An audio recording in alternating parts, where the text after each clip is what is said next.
디모데후서 2장 2절 말씀 우리 다 같이 봉독하겠습니다. 또 내가 많은 증인 앞에서 내게 들은 바를 충성된 사람들에게 부탁하라.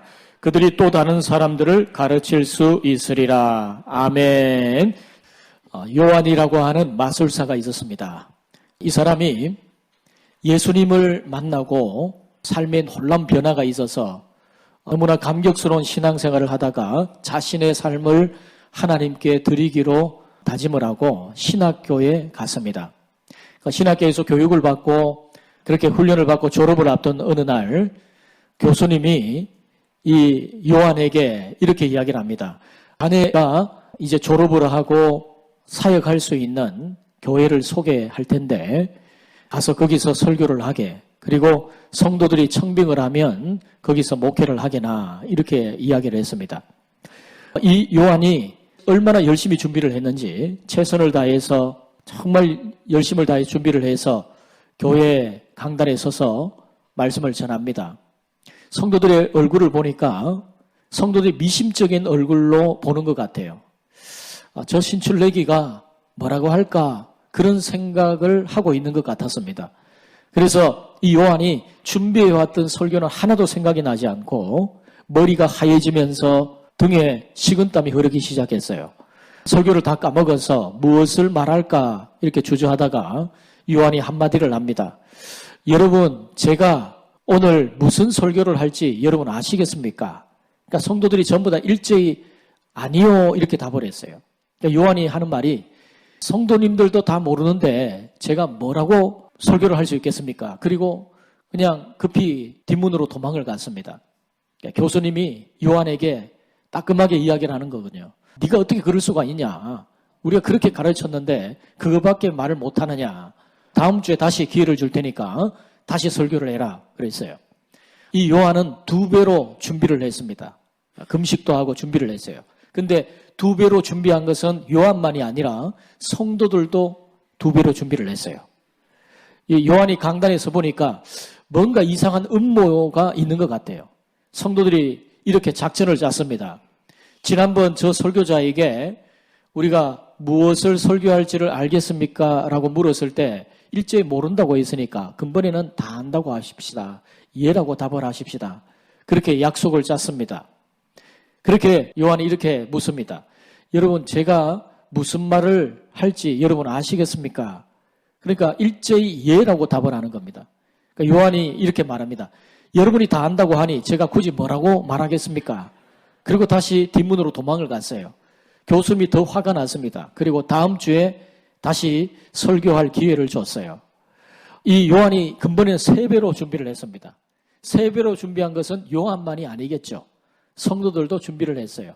그리고 평상시에 시간 맞춰 오던 성도들도 미리부터 와서 작전을 짜는 겁니다. 오늘 저 설교자가 설교를 하거든. 이제는 중앙 통로를 기점으로 해서 절반은 안다고 하고 절반은 모른다고 하자. 예라고 답하고 아니요라고 반반씩 대답을 하자. 이렇게 작전을 짠 겁니다. 요한이 강단에 섰는데 그날 준비했던 설교는 하나도 생각이 나지 않아요. 그래서 요한이 다시 이전에 썼던 방법을 또 썼습니다. 여러분, 제가 무슨 말을 할지 여러분 아시겠습니까? 그러니까 절반은 예라고 하고 절반은 아니요라고 답을 했어요. 요한이 이렇게 이야기합니다. 그러면 아는 사람이 모르는 사람에게 알려주시길 바랍니다. 그리고 급히 도망을 갔다는 겁니다. 교수님이 옷자락을 벌럭이면서 또 황급히 쫓아왔어요. 그리고 하는 말이, 야, 정말 우리가 자네를 잘 가르친 것 같다고. 자네는 금세기 최고의 설교를 한 것이라고. 이 요한이 당황을 했죠. 아니, 교수님 무슨 말씀입니까? 제가 한 말이라고는 아는 사람이 모르는 사람에게 딱 12자만 이야기를 했는데 그게 무슨 최고의 설교인가요? 미안하듯이 이야기를 하니까 교수님이 이야기를 합니다. 지금까지 복음은 아는 사람이 모르는 사람에게 전해서 증거되어서 지금까지 온 것이네. 자네가 했던 그 설교는 하나님이 역사를 새롭게 하시는 큰 역사의 물줄기를 한마디로 요약한 것이야.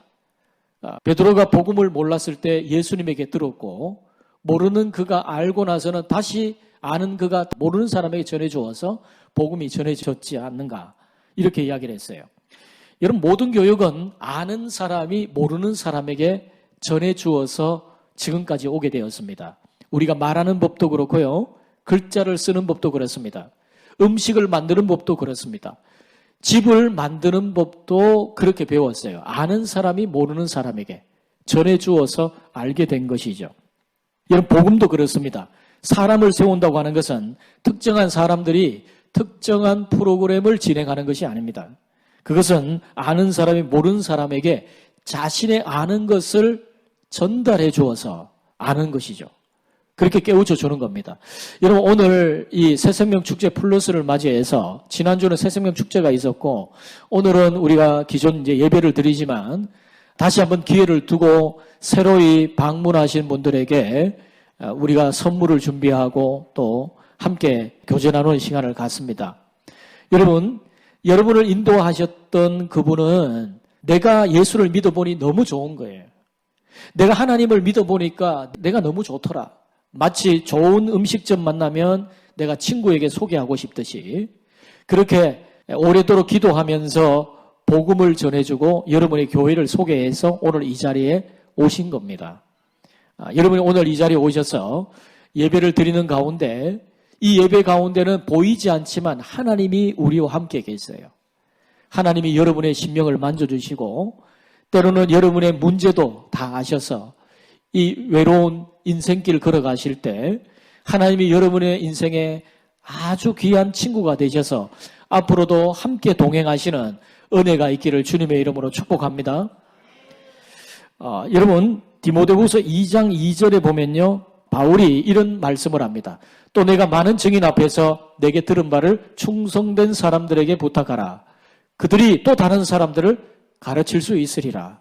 복음은 이렇게 증거되었어요. 바울이 디모데에게 알려주고 디모데가 충성된 사람들에게 또한 충성된 사람들이 또 다른 사람들에게 아는 사람이 모르는 사람에게 전해 주어서 이렇게 복음이 저와 여러분에게까지 오게 된 것입니다. 여러분, 그렇게 복음은 계속해서 증거될 것입니다. 여러분, 인도에는 성장 패턴이 참 특이한 나무들이 있어요. 그 나무 중에서 반얀 나무라는 것이 있습니다. 여러분, 저 나무는요, 인도의 첸나이에 있는 나무인데요. 제가 일전에 저기에 갔었습니다. 첸나이에 도마 순교지가 있거든요. 예수님의 제자 도마가 순교했던 지역이 있는데 거기에서 가까운 곳에 저 반얀 나무가 있어요. 저 나무는 보통 이제 벵갈 고무나무라고 하기도 하고 석가모니가 득도를 했다는 그 나무 있죠? 그게 바로 보리수 나무. 그게 바로 반얀 나무입니다. 저 나무가 아주 특이한데요. 저 나무는 성장하면서 가지를 뻗어나가면서 가지에서 뿌리가 위에서 흘러내립니다. 그러면 바닥에 심겨져서 뿌리를 내리고 그 뿌리를 내린 그것이 기둥이 되고 점점 굵어져서 나무를 지탱하는 기둥이 되죠. 근데 여러분, 저렇게 계속해서 뻗어나가는데 얼마나 저게 많이 뻗어나가느냐. 심지어는요, 높이가 16m고 지름이 300m까지 되는 나무도 있다고 그래요. 엄청나죠? 나무가 너무 크기 때문에 숲을 완전히 덮어버립니다. 그 밑에는 풀 한 포기 하나 자라지 않아요. 왜? 저 나무가 모든 땅의 영양분을 다 흡수해버려요. 혼자 다 섭취해버립니다. 그러니까 밑에 있는 풀이라든지 다른 나무들이 영양분을 다 빼앗겨서 자랄 수가 없는 거죠. 그리고 햇빛을 다 가려버리니까 나무가 자랄 수 없는 것입니다. 여러분, 우리 사회는 소위 거목 신드롬으로 인하여서 굉장히 많은 병폐가 있습니다. 우리나라의 조선시대부터 흘러오는 망국병 중에 하나가 뭐냐면 거목 신드롬이에요. 여러분, 우리는 자녀들을 키울 때 어떻게 합니까? 너는 큰 인물이 되라. 1등이 되라. 이렇게 이야기하죠. 1등만 인정하는 세상. 그러면 2등은 어떻게 되냐? 1등만 인정하고 2등은 어떻게 되냐? 여러분, 우리 사회는 지금 이런 1등병 신드롬, 1등만 인정하는 이런 세상. 그러다 보니까 여러분, 많은 사람들이 이 패배주의와 절망에 사로잡혀 살아갑니다. 여러분, 보통 우리에게 익숙한 말이 있죠. 호사유피면 인사유명이라. 무슨 말이죠? 호랑이는 죽어서 가죽을 남기고 사람은 죽어서 이름을 남긴다. 그런 말이죠. 근데 여러분, 자기 이름 석자를 자기가 죽은 후에도 남기고 싶어서 이런 욕구가 우리 사회를 병들게 하는데, 우리 사회 정치, 경제, 사회 모든 분야에 걸쳐서 이 발전을 가로막는 질병이 뭐냐? 바로 거목 신드롬입니다. 여러분, 흔히 큰 정치가 밑에는 사람이 자라지를 않는다는 말이 있어요. 그리고 큰 기업가 밑에는 사람이 없습니다. 보통 아주 유명 인사인 아버지를 둔 아들이 아버지의 그 유명세에 눌려가지고 길을 제대로 펴지 못하고 그런 경우가 많죠. 물론 이제 다른 경우도 있습니다만은 그런 거목 신드롬이 우리 사회의 큰 병폐입니다. 여러분, 보통 이제 아버지가 아주 유명한 학교에, 아주 명문 학교에 나왔다 그러면요, 아들이 길을 펴지를 못하는 거예요. 아버지가 아주 사회적으로 유명한 사람이라 그러면 늘 언제나 그 아들이 가는 곳마다 누구의 아들로 이렇게 걸어지기 때문에 이 아들이 제대로 길을 펴지 못하고 살아가는 경우가 참 많다는 겁니다. 여러분, 꼭 거목이 되어야만 세상에 영향을 미칠 수 있는 것은 아니에요. 예수님을 구주로 영접하고 나서 하나님의 자녀가 된 사람들은 본질적으로 이 세상에 영향을 미치게 되어 있습니다. 그가 원하든 원치 않든 그는 반드시 영향을 미치게 되어 있어요. 우리 예수님은 우리를 향해서 너희는 세상의 소금이라, 너희는 세상의 빛이라 이렇게 말씀을 하셨습니다. 그렇다면 우리가 세상을 변화시키는 영향력을 갖기 위해서 어떻게 해야 될까요? 거목이 되어야만 되는 것은 아닙니다. 우리가 사람을 세우는 사람이 되어야 됩니다. 여러분, 디모데후서 2장 2절을 다시 보면 바울이 디모데가 충성된 사람들에게 또 다른 사람들을 세웠던 것처럼 사람을 세우라는 것입니다. 오늘 본문의 말씀을 한마디로 정리를 하면 사람을 세우라. 너희가 가정에서건 교회에서건 어디에서건 사람을 세우라 하는 것입니다. 예수님이 바울을 세우셨듯이 바울이 충성된 사람을 세웠듯이 또 충성된 사람이 또 다른 사람들을 세우라는 것이죠. 여러분, 주님이 우리에게 말씀하십니다. 너희가 세상을 바꾸고 싶냐? 그러면 사람을 세우라, 사람을. 여러분, 제가 지난번에도 말씀드렸습니다. 하나님의 방법은 사람이다. 하나님이 누구를 통해 역사를 하십니까? 사람을 통해 역사를 하시는 거예요. 여러분이 죽는 날 여러분의 빈자리가 비지 않도록 누군가가 여러분의 빈자리를 채워가며 그 일을 맡아 할 수 있도록 여러분 사람을 세워야 됩니다. 이것은 하나님의 명령이에요. 여러분, 제가 나무 이야기를 했으니까 나무 이야기를 좀 더 하겠습니다. 인도에는 숲을 가득하게 메우는 또 다른 나무가 있는데 그게 뭐냐면 바나나 나무입니다. 여러분, 우리 교회에도 일전에 앞에 테라스에 바나나 나무가 있었죠. 여러분 기억나십니까? 여러분, 저 바나나 나무는 생명력이 엄청 대단합니다. 여러분, 우리 교회에 그 바나나 나무가 얼마나 많이 자랐느냐 하면요, 이 울창하게 간판을 다 가려버려요. 사람들이 지나가면서 이게 교회인지 모르는 거예요. 지금은 이제 없는데, 여러분, 저 바나나 나무는 6개월 동안에 순을 한 3개나 4개 정도를 틔웁니다. 그리고 나서 남은 6개월 동안 이제 어떻게 하느냐, 열매를 맺고 죽는 거예요. 그래서 바나나 나무는 1년생입니다. 원래 전부 다. 그렇게 6개월 동안에는 순을 틔우고 새끼를 치는 거죠. 순을 틔우고 나머지 6개월 동안 열매 맺고 나서 이제 죽는데, 죽은 그 나무의 거름이 이제 새 순을 자라게 하는 영양분이 되는 거예요. 그러면 그 나무가 다시 새 순이 자라서 또 나무가 되고 또 다시 새 순을 틔우고 이렇게 하는 것이죠. 그렇게 바나나 나무처럼 더 건강하고 아름다운 새 순을 틔워서 우리는 세상을 변화시킬 수 있습니다. 꼭 반얀 나무처럼 거목이 되어야만 우리가 세상을 바꿀 수 있는 게 아니라 내가 심겨진 곳에서 내 가정 안에서 내 자녀를 튼실한 하나님의 사람으로 세우고 또 내 직장에서 때로는 우리 교회에서 우리의 다음 세대 그 사람들을 잘 튼실한 나무로 세우면 그것이 하나님의 나라의 미래가 되겠죠. 나보다 더 나은 다음 세대를 세우는 것은 하나님의 창조 질서에 이미 내장된 지혜입니다. 이런 모든 살아있는 생명체는 반드시 동류를 창출하여 그 종을 번식시키도록 창조되었어요. 이런 모든 곤충, 식물, 심지어 동물에 이르기까지 모든 생명체에는 다음 세대를 세우는 것이 아주 중요한 생명의 의미입니다. 그래서 반드시 다음 세대를 세우는 거예요. 여러분, 다음 세대를 세우는 이것이 하나님께서 하나님의 역사를 이루어가는 방법이었어요. 여러분, 아브라함이 인류 역사의 기여를 위해서 한 가장 중요한 일은 무엇이었습니까? 이삭이라고 하는 한 사람을 낳은 겁니다.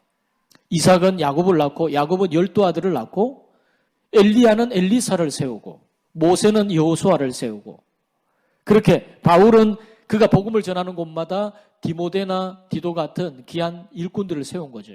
그렇게 사람을 세우는 것이 중요했습니다. 여러분, 예수님께서 이 세상을 떠나가시면서 주님은 12제자를 남겨두셨어요.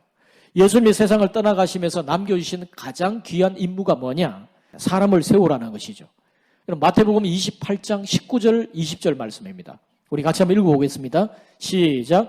그러므로 너희는 가서 모든 민족을 제자로 삼아 아버지와 아들과 성령의 이름으로 세례를 베풀고 내가 너희에게 분부한 모든 것을 가르쳐 지키게 하라.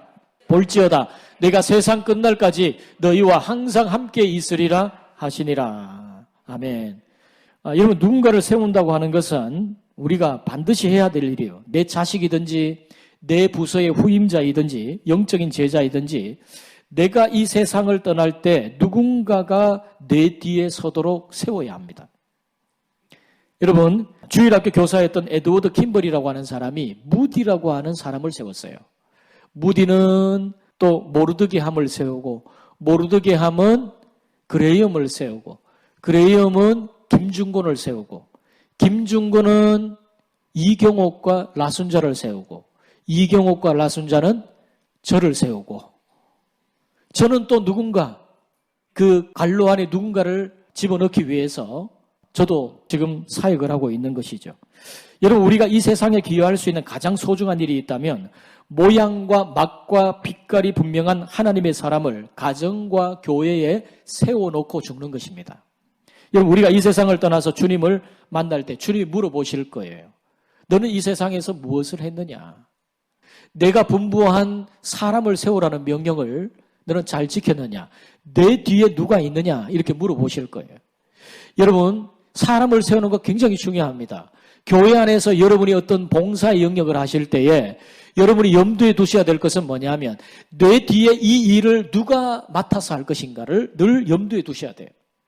내가 청소를 하면 봉사를 하건 때로는 전도를 하건 때로는 내가 식당에서 봉사를 하건 무엇을 하든 간에 내 다음에 누군가가 내 이 빈자리, 내가 이 자리를 비웠을 때 누군가가 이 자리에서 이 일을 감당할 것인가를 염두에 두면서 그 일을 하는 것은 굉장히 중요한 일이에요. 여러분, 탈무드에 이런 말이 있어요. 세상에는 네 종류의 선생이 있답니다. 자신도 못 가르치고 남도 못 가르치는 선생. 자신은 잘 가르치지만 남은 못 가르치는 선생. 자신은 못 가르치지만 남은 잘 가르치는 선생. 그리고 자신도 남도 잘 가르치는 선생. 여러분은 몇 번째 종류의 사람이 되기를 원하십니까? 여러분, 우리는 누군가는 가르치게 돼 있어요. 여러분이 자녀를 가르치건 아니면 직장에서 여러분이 누군가 함께하는 사람들을 가르치건 누군가는 가르치게 돼 있다고요. 여러분이 가는 곳에 누군가는 여러분의 뒤를 따르고 있어요. 나는 내 뒤에 사람이 없는데 그렇지 않습니다. 누군가가 여러분의 뒷모습을 보고 있고 그 뒷모습의 발자취가 누군가에게는 길잡이가 되고 있는 거죠. 그러니까 나는 어떤 의미에서 누군가에게 스승이 되고 있는 겁니다. 그럴 때에 나는 어떤 종류의 스승이 되어야 될까? 다른 사람도 잘 가르쳐야 되지만 나 스스로도 잘 가르칠 수 있는 선생. 그런 스승이 되어야 합니다. 여러분, 누군가를 가르친다는 것은 큰 축복이죠. 왜? 가르치면서 내가 배우기 때문에 그렇습니다. 오늘 교사 임명식이 있었는데 여러분, 성경을 언제 제일 많이 보느냐? 언제 말씀을 제일 많이 연구를 하느냐? 언제죠? 주일학교 교사를 할 때. 누군가를 가르쳐 보면 가르치는 것이 얼마나 중요한 것이고 내가 그것을 통해 배우는 것을 알 수가 있습니다. 여러분, 히브리어에 가르치다와 배우다는 말은 같은 단어를 씁니다. 왜냐하면 이게 같은 뿌리에서 나온 거예요. 보십시오. 누군가를 가르치기 위해서는 내가 반드시 배워야 하는 거예요. 배운 만큼 나는 가르칠 수가 있습니다. 누군가를 가르친다는 것은 큰 부담이죠. 그 영향력이 어디서 끝날지 모르기 때문에. 여러분, 어디서 무엇을 가르치든 남을 가르치는 사람은 VIP입니다. 대단히 중요한 사람이에요. 여러분, 어떤 학생은요, 선생님 때문에 그 과목을 좋아하게 되고 그 과목을 전공하는 대학생이 되고 후에 평생 그 과목을 가지고 배웠던 가지고 그렇게 그 분야에서 영향을 미치는 사람이 있습니다. 여러분 학생들이 영어 선생님이 좋아지면 영어 성적 올라갑니까? 내려갑니까? 올라갑니다. 이건요. 그 선생님이 좋아지면 영어 성적이 올라가는 거예요. 영어 아무리 공부해라 그거보다도요. 선생님 하나 잘 만나는 것이 그렇게 중요한 거예요. 영어 선생님이 좋으니까 영어 성적이 올라가요. 수학 선생님이 좋아지니까 수학 성적이 올라가는 거예요. 그렇게 여러분 사람은 평생 그 분야에서 내가 만났던 스승의 그런 영향에 힘입어서 평생을 세상을 섬기며 살아갑니다. 한 선생님의 인정과 칭찬 그리고 사랑의 눈빛이 한 사람의 삶과 그가 이룰 세상을 바꾸는 밑거름이 될 수가 있어요. 특별히 하나님의 말씀으로 하나님의 사람을 세우는 하나님의 일꾼들인 이 주일학교 교사 정말 중요합니다. 여러분 하나님의 말씀으로 하나님의 사람을 세우는 것은 결코 쉬운 일이 아니죠. 성경을 가르치는 것은 국어나 수학을 가르치는 것과는 전혀 다른 것이기 때문에 그렇습니다. 여러분 주일학교 교사는 사람에게 성경을 가르치는 교사가 아니라 성경으로 사람을 가르치는 교사예요. 나 자신도 바로 서기가 쉽지 않은데 다른 사람을 세우는 것이 쉬운 일은 아니죠. 하지만 여러분 하나님의 말씀으로 하나님의 사람을 세우는 것은 정말 가치 있고 의미 있는 일입니다. 여러분 주일학교 교사들은요 그 손 안에서 하나님의 미래가 빚어지는 거예요. 여러분 우리 교회를 책임지는 사람 물론 우리 교회에 여러 많은 분야의 일꾼들이 있지만 우리 교회의 미래의 역사를 만들어가는 사람이 누구냐? 교사들입니다.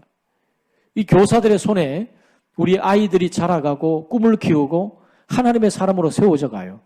여러분 그런 것을 안다면 여러분이 주일학교 교사들을 위해서 여러분의 영혼을 맡고 있는 교사들을 위해서 여러분 기도하셔야 됩니다. 여러분 같은 의미에서 남을 가르치는 사람은 VDP입니다. 대단히 위험한 사람일 수도 있어요. 이게 무슨 말이냐면 선생님 때문에 학생이 학교가 싫어지고 학교를 그만두고 헤매다가 전락할 수도 있습니다. 여러분 주일학교 교사가 실족시킨 아이가 교회를 등질 수도 있고 평생 교회를 혐오하는 반기독교적인 사람이 될 수도 있다는 거예요.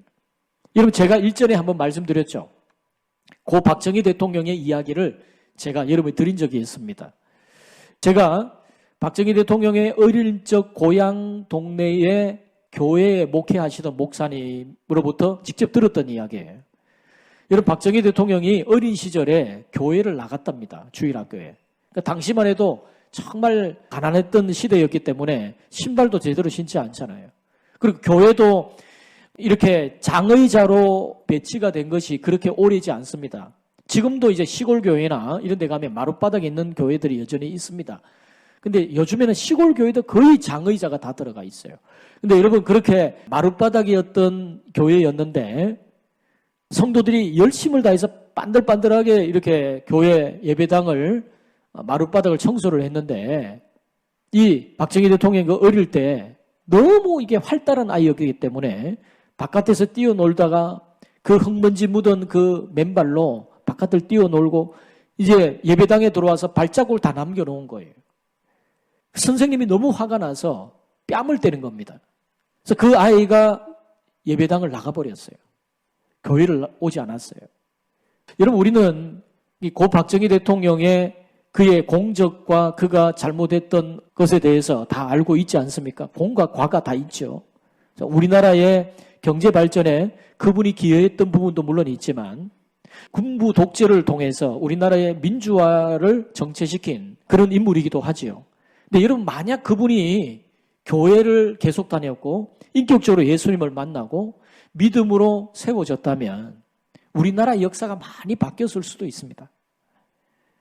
여러분 한 사람이 그렇게 중요한 거예요. 한 사람을 세우는 것이. 여러분 미국의 오하이오주에 어떤 교회에 평생 주일학교 교사로 수고했던 노교사 니믹스라고 하는 분이 있었어요. 이분이 그 마을에 이사를 왔을 때에 한 교회에 나가서 주일학교 교사를 하고 싶습니다. 목사님께 이야기를 하니까 담임 목사님이 우리 주일학교에 맡을 아이들이 없습니다. 그러니까 전도를 해오면 그 아이를 맡아서 교사를 하면 좋겠습니다. 이렇게 이야기를 했어요. 여러분, 부산에 가면요, 그런 교회가 있습니다. 주일학교 교사를 그냥 임명하지 않고 아이를 전도해 와서 자기가 그 아이를 양육하는 교사가 되어야 되는 그런 교회가 있어요. 그런데 여러분, 이렇게 이분이 길에 나가 보니까 노는 아이가 한 3명이 있어요. 그 아이를 다독여서 우리 함께 교회 가자. 그 아이를 교회로 인도하고 그 3명의 아이를 잘 양육하는 교사로 그 아이와 관계를 맺고 나가는데, 이분이 평생 생일날이 되면 항상 그 아이들로부터, 자기가 길렀던 그 아이로부터 3통의 생일 축하 엽서가 와요. 한 사람은 나중에 인도 선교사로 일하는 찰스 콘웨이라는 사람입니다. 아주 유명한 선교사님이고요. 또 한 사람은 미국의 29대 대통령인 하딩입니다. 또 나머지 한 사람은 대통령의 비서관이 되었어요. 주일학교 아이 하나의 잠재력이 무한한 겁니다. 이 아이가 자라서 어떤 인물이 될지 아무도 몰라요. 하나님이 얼마나 놀라운 일을 이 아이 한 사람을 통해서 할지 모릅니다. 여러분, 오늘 우리 교회 주일학교 수료식이 있었고 교사를 새롭게 임명했는데, 이 어린아이 하나가 1년 동안 또 3년 동안 굉장히 많이 성장했어요. 그리고 새롭게 교사를 임명했는데, 여러분, 우리가 교사라고 하면 주일학교 교사만 교사다 이렇게 생각하지만, 여러분, 아이가 평생에 처음 만나는 교사가 누구냐? 엄마가 교사입니다. 엄마로부터 인생의 중요한 것을 배워요. 말을 배우고, 인생의 걸음마를 배우고, 인생에서 중요한 여러 기본적인 인생의 사람으로 살아가야 될 중요한 모든 기초적인 것이 다 엄마로부터 다 배우는 겁니다. 그렇게 모든 부모가 다 교사고요. 심지어 교육자도 교사고 셀 리더도 교사입니다. 제가 아까 말씀드렸죠. 누군가를 이끌고 있다면, 누군가 따라가는 사람이 있다면 다 그 사람은 교사다. 여러분, 여기에 있는 사람 중에서 교사가 아닌 사람이 없어요. 여러분의 삶의 자취는 여러분 한 사람으로 끝나는 게 아닙니다. 여러분이 인생을 걸어가고 나면 반드시 여러분의 그 뒷자취를 따라가는 사람이 있어요. 긍정적이든 부정적이든 여러분의 삶의 자취의 흔적을 따라가는 사람이 있습니다. 나는 어떤 길로 사람을 인도할 것인가?